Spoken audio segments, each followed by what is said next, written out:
ఈ సంక్రాంతికి శర్వానందే flash man అని చెప్పడానికి చాలా రీజన్స్ ఉన్నాయి. ఇన్ని సినిమాల మధ్యలో ఈ సంక్రాంతికి ఈ నారి నారి నడుము మురారి సినిమా ఎట్లా రిలీజ్ చేయబుద్దైందో వీళ్ళకే తెలవాలి. అది కూడా సంక్రాంతికి సైలెంట్ గా వచ్చి ఇట్టు కొట్టిందంటే నాకు ఇప్పటికీ నమ్మబుద్ధి అయితే లేదు. ఈ సినిమా ఎట్లా నచ్చింది రాబాయ్ నాకు అని చెప్పి.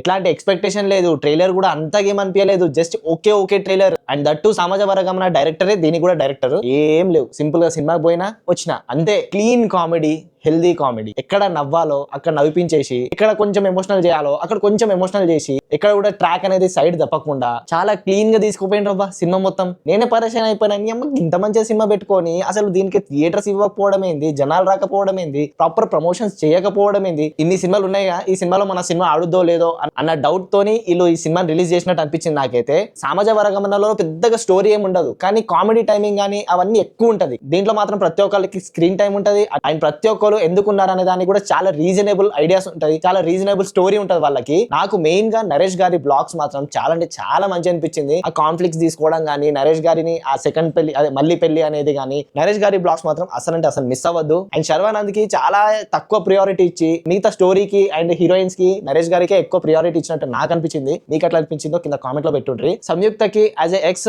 ఎంత ఇవ్వాలో అంతనే ఇచ్చి, సాక్షికి మాత్రం చాలా ఎక్కువ టైం ఇచ్చిండ్రు. ఆ సాక్షికి ఇచ్చిన ఎక్కువ టైంలో కూడా సాక్షి సక్క చేయకుండా నాకు ఇరిటేషన్ తెప్పించేసింది. ఏం యాక్టింగ్ చేస్తుందిరా బై, ఇది దీని బదులు దీన్ని ఎవరైనా తీసుకొని ఉంటే అయిపోవు కదా అనిపించింది. శర్వానంద్ మాత్రం యాజ్ ఆల్వేస్ చార్మింగ్ స్టార్. అంటే నిజంగానే ఆయన ఎంత చేయాలి అనేది అంతే చేసిండు. ఎక్కడ కూడా ఓవర్ యాక్టింగ్ చేయకుండా ఏదో కామెడీ చేసేద్దాము, జోక్ చేసేద్దాం అన్నట్టు ఎక్కడ కూడా చేయలేదు. First thing first, hats off to the screen play writers. Screen play writing ఎంత బాగుందంటే, ఎంత కన్విక్షనల్ స్టోరీ అయినా సరే మనకి స్క్రీన్ మీద చూస్తున్నప్పుడు అనిపించదు ఎక్కడ కూడా. లైక్ లిటరలీ ఇది జరిగింది, సో వెన్నెల కిషోర్ గారు ఎందుకు వచ్చిండ్రు, దానివల్ల ఈ ట్విస్ట్ బయటపడ్డది అని చెప్పి తెలుస్తుంది. ఇవన్నీ కూడా మనకు ఆల్రెడీ ముందు తెలిసిందే, కానీ స్క్రీన్ మీద చూస్తున్నంతసేపు మంచి అనిపిస్తుంది కామెడీ టైమింగ్ తోని. ఎవరిని ఎంత యూజ్ చేసుకోవాలో అంత యూజ్ చేసుకున్నారు. వెన్నెల కిషోర్ ని గానీ, సత్య గారిని గానీ, శర్వానంద్ ని గానీ, అండ్ ఇద్దరు హీరోయిన్స్ ని గానీ, నరేష్ ని గానీ చాలా బాగా యూజ్ చేసుకున్నారు అబ్బా. విశాల్ చంద్రశేఖర్ మ్యూజిక్ మాత్రం చాలా చెత్తగా ఉంది. కామెడీ పోర్షన్స్ ఉన్నప్పుడు అసలు ఎక్కడ కూడా ఆ మ్యూజిక్ ఆ ఇంపాక్ట్ ఇవ్వలేదు అనిపించింది నాకైతే. కానీ కామెడీ సీన్స్ బాగున్నాయి. ఇంకా వచ్చి బ్యాక్గ్రౌండ్ మ్యూజిక్ మాత్రం దెబ్బేసేసింది అనిపించింది నాకైతే. ఇంకా సంక్రాంతికి విన్నర్ ఇదేనా కాదా అనేది నేను మళ్ళీ నైట్ ఇంకొక పోస్ట్ పెడతా, ఇంకొక రీల్ పెడతా, దాంట్లో మీకు అర్థమైపోతుంది. మొత్తం 5 సినిమాలు ఉన్నాయి, రాజాసాబ్తో కలిపి మొత్తం 5 సినిమాలు ఉన్నాయి. దాంట్లో ఏది బెస్ట్, ఏది ఫస్ట్ చూడాలి, ఏది లాస్ట్, ఇంకా మొత్తానికి